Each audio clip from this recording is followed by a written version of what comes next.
अरे बेटा के बाबा, अरे बेटा के बाबा, बेटा बेचवे हमें माई, बेटा बेचवे हमें माई। रुपिया के लोभी बेटा बेचा तारे माई, रुपिया के कारण बेटा बेच तारे माई।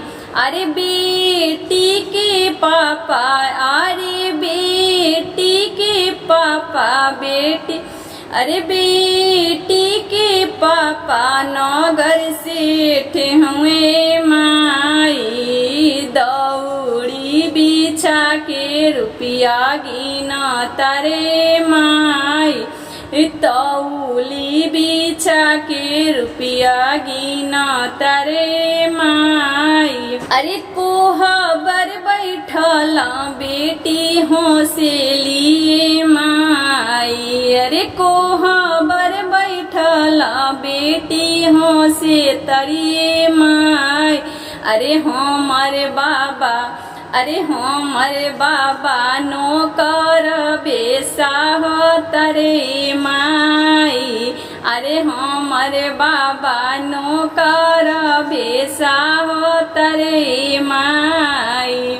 अरे बेटा के चाचा, अरे बेटा के चाचा, बेटा बेचवे होंगे माई।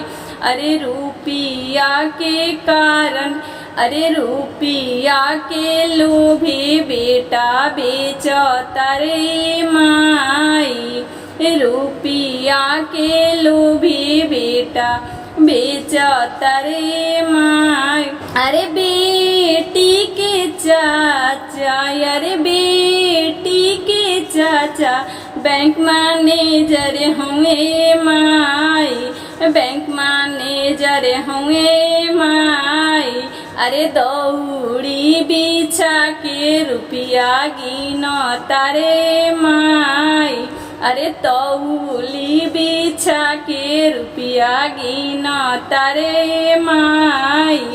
अरे कोहबर बैठल लाड़ो, अरे कोहबर बैठल लाड़ो हंस तारिये माई, अरे कोहबर बैठल लाड़ो हंस तारिये माई। हमर चाचा नौकर बेसा हो तारे माई, हमर चाचा नौकर बेसा हो तारे